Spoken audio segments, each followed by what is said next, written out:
Welcome to my YouTube channel Manoj education. आज हम लोग चैप्टर 7 के बारे में बात करने वाले हैं, क्लास 12th बायोलॉजी। ठीक है, जो चैप्टर का नाम होने वाला है मानव स्वास्थ्य एवं रोग यानी ह्यूमन हेल्थ एंड डिसीज। ठीक है, यहाँ पे कुछ टॉपिक दी गई है, यहाँ हम देख लेते हैं कि इस लेक्चर में हम लोगों को कौन कौन सी टॉपिक कवर करना है। पहली टॉपिक होने वाली है मानव स्वास्थ्य यानी ह्यूमन हेल्थ, दूसरी टॉपिक होने वाली है संक्रामक रोग यानी इन्फेक्शियस डिसीज, और तीसरी होने वाली है असंक्रामक रोग यानी नॉन इन्फेक्शियस डिसीज, और तीसरी चौथी होने वाली है मलेरिया, और पांचवी होने वाली है प्लाज्मोडियम का जीवन चक्र यानी लाइफ साइकिल ऑफ प्लाज्मोडियम। ठीक है, अब यहाँ पे हमारी जो फर्स्ट टॉपिक होने वाली है मानव स्वास्थ्य यानी ह्यूमन हेल्थ। ठीक है, देख लेते हैं सबसे पहले डिफिनेशन क्या है। बिल्कुल नॉर्मल डिफिनेशन है, अच्छे से आप लोग इसको देख सकते हैं। तो डिफिनेशन को यहाँ पे कुछ इस प्रकार से लिखा गया है कि यानी WHO के अनुसार यानी वर्ल्ड हेल्थ ऑर्गेनाइजेशन के अनुसार जो व्यक्ति शारीरिक, मानसिक व सामाजिक तीनों रूप से स्वस्थ हो वही व्यक्ति स्वस्थ कहलाता है। यानी विश्व स्वास्थ्य संगठन के अनुसार, उसी की हिंदी हो जाएगी जो वर्ल्ड हेल्थ ऑर्गेनाइजेशन के अनुसार यानी विश्व स्वास्थ्य संगठन के अनुसार जो व्यक्ति शारीरिक, मानसिक व सामाजिक तीनों रूप से स्वस्थ है वही व्यक्ति स्वस्थ कहलाता है। इसकी डिफिनेशन हो जाएगी यानी स्वस्थ पर्सन की। अब यहाँ देख लेते हैं शारीरिक स्वास्थ्य क्या होता है। यहाँ लिखा है शारीरिक स्वास्थ्य यानी फिजिकल हेल्थ, मानसिक स्वास्थ्य यानी मेंटल हेल्थ, और सामाजिक स्वास्थ्य यानी सोशल हेल्थ। शारीरिक स्वास्थ्य का मतलब यानी फिजिकल हेल्थ का मतलब यह है कि वह उसकी बॉडी बिल्कुल फिजिकली सही हो, यानी थोड़ा मोटा वोटा होना चाहिए। ठीक है, वो फिजिकल में आ जाएगा। मानसिक स्वास्थ्य यानी उसकी मेंटेलिटी, यानी किसी चीज का वो मेच्योर हो चुका हो। ठीक है, और मतलब कि उसको सोचने समझने की क्षमता और मेंटली वह डिस्टर्ब न होना चाहिए। ठीक है, उसे हम क्या कहेंगे, मानसिक स्वास्थ्य। और सामाजिक स्वास्थ्य का मतलब ये होता है कि जो हर एक सिचुएशन में, जैसे जो गांव में नीतियां लगाई गई हैं, जो सब हर नियम का पालन करना। ठीक है, समाज की दृष्टि से चलना, समाज के हिसाब से नियम में रहना।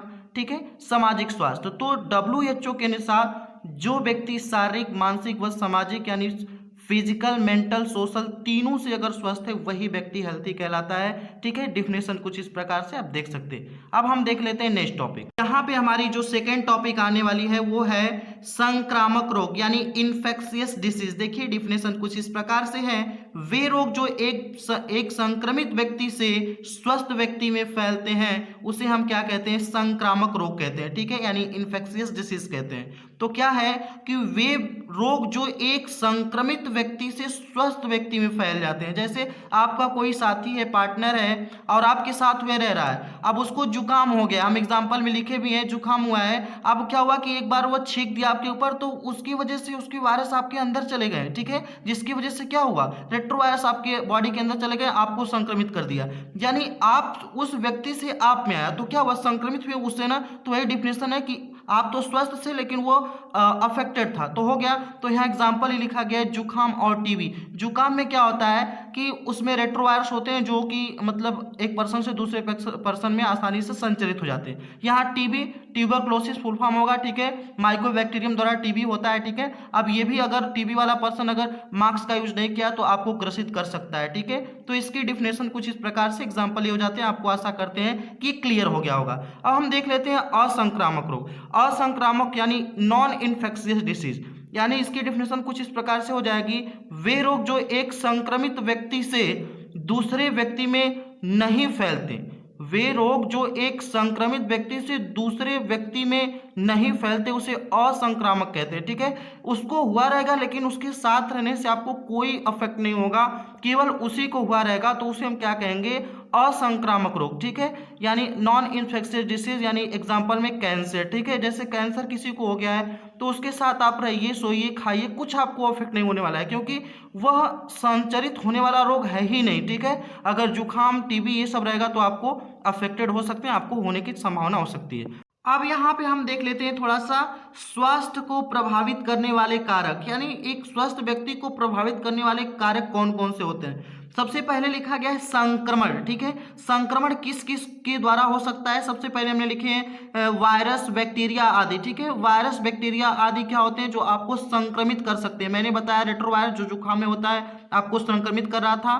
बैक्टीरिया का नाम लिया हमने, माइकोबैक्टीरियम का नाम लिया था जो कि आपको टीबी होने के लिए रिस्पॉन्सिबल थी। ठीक है, अब यहाँ हम देख लेते हैं दूसरा अनुवांशिक पदार्थ। ठीक है, जैसे हमने पहले बता चुका हूँ कि जो अनुवांशिकता में पढ़ाया था, तो अनुवांशिक पदार्थ से जीन, डीएनए, अब इनकी कमी या विकृति होगी, अधिकता होगी, तो उससे क्या होगा, अनुवांशिक रोग हमें होने की संभावना हो सकती है। ठीक है, और जीवन शैली, मानसिक तनाव और अधिक सोना। अब हम जानते हैं मानसिक तनाव, जैसे आपका कोई सपोज दैट फ्रेंड ही है, आपसे रूठ गया या फिर गुस्सा हो गया, तो आपको मैसेज कॉल नहीं करा है, तो आप उससे मेंटली डिस्टर्ब हो जाते हैं। ठीक है, आप किसी प्रकार का भाई हो सकता है, टेंशन एग्जाम का भी हो सकता है, ऐसा हम कोई एग्जैक्टली नहीं बता सकते हैं कि किसी का कोई फ्रेंड ही रूठे। ठीक है, और यहाँ अधिक सोना, मतलब कि आवश्यकता से अधिक, कितने लोग होते हैं 8-8 बजे तक सुबह तक सोए रहते हैं। ठीक है, तो अत्यधिक सोने से भी हमारा जो स्वास्थ्य है वो बिगड़ सकता है। ठीक है, तो जीवन शैली में मानसिक तनाव व अधिक सोना ये सब प्रभावित करने के कारक हो सकते हैं। आशा करते हैं कि समझ में आ गया होगा। ठीक है, नेक्स्ट टॉपिक देखते हैं। अब यहाँ पे हमारी जो चौथी टॉपिक होने वाली है मलेरिया। ठीक है,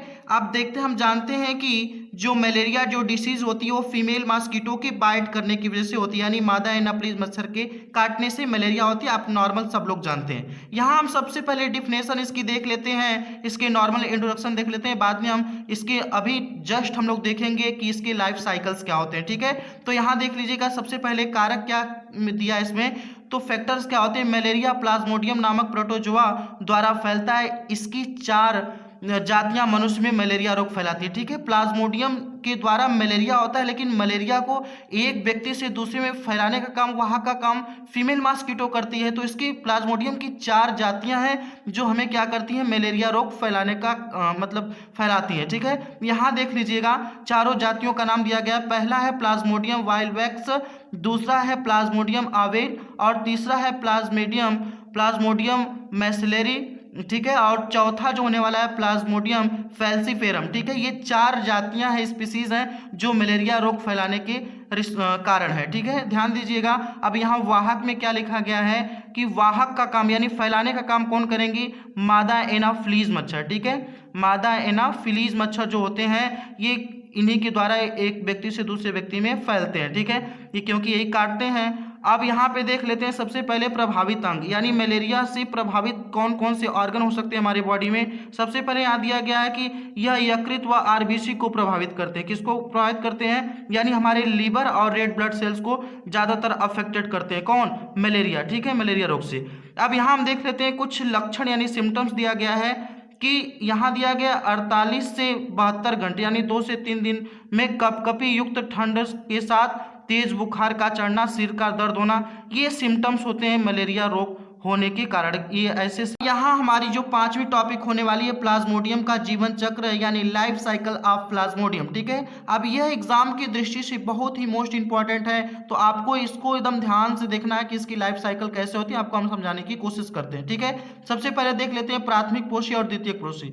तो प्राथमिक पोषी क्या होते हैं, यानी मादा एनाफिलीज मच्छर आ जाएंगे जो प्राथमिक पोषी में जो लैंगिक जनन करते हैं, यानी लैंगिक जनन का मतलब जिसमें नर व मादा के दोनों के होने की वजह से। ठीक है, अब यहाँ पे द्वितीयक पोषी में अलैंगिक जनन होगा, जो अंदर वाली प्रोसेस होगी, जो बॉडी के बाहर मच्छर है तो मेल फीमेल डिवाइड अपना लैंगिक जनन कर लेंगे, लेकिन जो बॉडी के अंदर हो रहा है वो अलैंगिक जनन करेंगे। ठीक है, ध्यान दीजिएगा इधर। अब सबसे पहले हम देखे हैं कि एक सामान्य पुरुष का हैंड है। ठीक है, और इसको आपको दिखाई दे रहा होगा कि कैसे ये मच्छर बाइट कर रहा है। अब हम जानते हैं कि इसके माउथ यानी स्लेवरी ग्लैंड में जो सलाइवा होता है इसमें स्पोरोजॉइट होते हैं। क्या होते हैं, स्पोरोजॉइट होते हैं। अब यहाँ पे जैसे ही स्पोरोजॉइट हम किसी बॉडी के पर्सन के ऊपर बाइट करते हैं, स्किन के ऊपर जैसे ही बाइट करते हैं तो ये अपने लार्वा के थ्रू स्पोरोजॉइट छोड़ देते हैं, और उसके बाद यह जाके यकृत यानी लीवर में, ये यकृत में साइजोसाइड में कन्वर्ट हो जाते हैं और लीवर को अफेक्टेड करते हैं, और लीवर के बाद ये सीधे जाते हैं आरबीसी यानी रेड ब्लड सेल्स को में क्या करते हैं, उसको अफेक्टेड करने लगते हैं। और रेड ब्लड सेल्स को क्या करते हैं कि अफेक्टेड करने के बाद वो रेड ब्लड जो सेल्स होती है उसमें विभाजन मतलब फट जाती है, और फटने की वजह से इसमें हीमोजॉइट में कन्वर्ट हो जाता है। हीमोजॉइट में जब कन्वर्ट होगा तो आपको तेज बुखार होने की संभावना हो सकती है।